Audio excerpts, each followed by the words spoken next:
Eu cheguei aqui, tem 3 caixas vazias aqui em cima, que espalhasse do cara não vazio. Mas isso aí faz tempo ligado essa pizza. É agora que eu dizer que tá sem fazer. Bota essa parede aqui, pode parar. Outra parede eu fiz.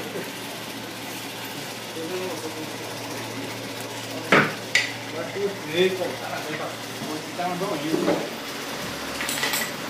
Cabelo de mussarela, uma folgada de metade de calabresa com catupiry. Essa mussarela também foi feita. Daqui a pouco ela chega por aí. É. Oh, chega. Não chega mais.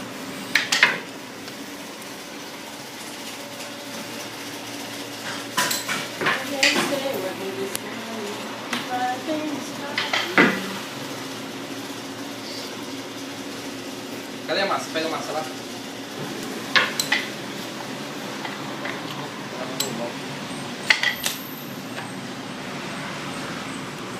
Esse fone no seu ouvido aí, ó. Deixa esse fone no seu ouvido aí e fica atrapalhando as coisas.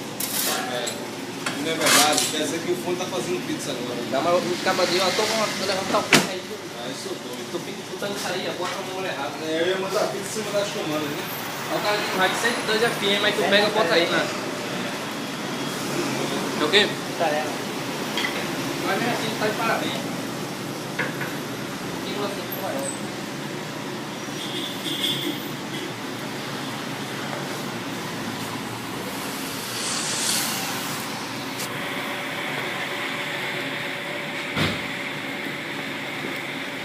Tá de parabéns esse macaquinho.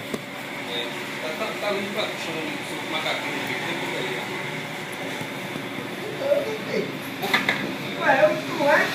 Macaco.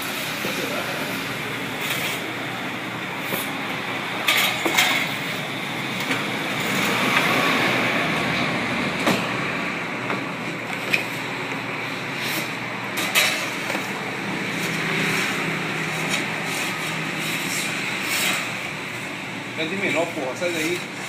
Levanta isso no YouTube. Ele vai cortar tudo, né?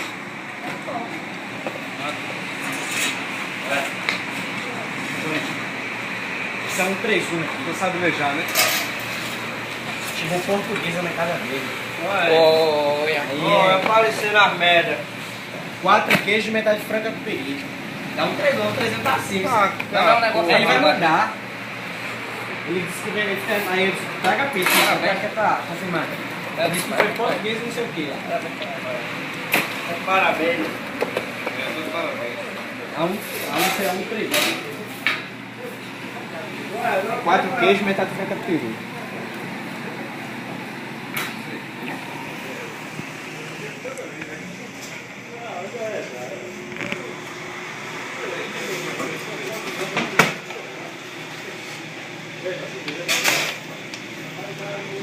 Tá faltando o que? Não, diz aí. Não, é uma mussarela que falta, não. É, uma folgada de metade de calabresa com catupiry. Foi feito.